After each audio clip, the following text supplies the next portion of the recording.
60 বছর বয়সে কোটি টাকা দিয়ে কি হবে? যদি 18 বছর বয়সের সবগুলো পূর্ণ করতে না পারি কি হবে? শেষ মুহূর্তে শত কোটি টাকা কামিয়ে কি হবে? তখন তো আর বেঁচেই থাকবো না।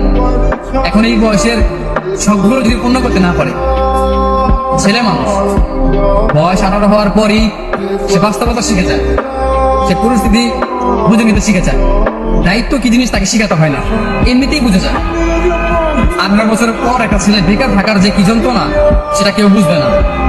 একটা ছেলে মানুষ বেকার, একটা ছেলে মানুষ ইনকাম করতে পারে না, এই কষ্টটা কেউ কখনো বুঝবে না। প্রত্যেকটা মানুষ তাকে ভুল বুঝবে।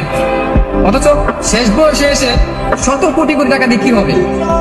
আমার এই 18 বছর বয়সের যে স্বপ্নগুলো, যেই সকাল রাতগুলো, আমি তো সেইগুলো পূর্ণ করতে পারলাম না। জীবন তো 18 বছর এসেই থেমে গেছে। মনে হয় না যে সামনে ভালো কিছু হবে, তারপর নতুন করে স্বপ্ন দেখি যে জীবনে ভালো কিছু করবো। অথচ 18 বছরটা পার হতেই এখন মনে হচ্ছে যে জীবনটা এখানে থেমে গেলে ভালো হয়। আর সহ্য হয় না এত কষ্ট, এত যন্ত্রণা, এত চোখের সামনে বারবার ভেঙে পড়া, এগুলো সহ্য হয় না। একটা ছেলে জানে, বিশ্বাস করেন ভাই, একটা ছেলে জানে যে কষ্টগুলো মানলে বয়স 18 হয়ে গেছে, তার ইনকাম নাই, তার স্বপ্ন পূরণ নাই, তার শখ আল্লাহ সব মিশে যায়, মালিক সব ভেঙে যায়, চুরমার হয়ে যায়। এখানে তার কত কিছু হয়। আর একটা 18 বছর পর একটা ছেলে মানুষ, বিশেষ করে তার সবচেয়ে শখের যে জিনিসটা হয় সেটা কি জানেন ভাই? সেটা হচ্ছে একটা মেয়ে মানুষ।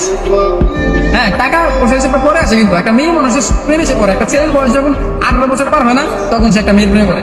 এখন 60 বছর বয়সে গিয়ে ভালোবাসা থাকবে, কিন্তু সেই বয়সটাকে থাকবে আর থাকবে না। 60 বছর পরে গিয়ে যদি আমি শত কোটি টাকা পাই বা শখের মানুষকে পাই, তখন কি লাভ হবে?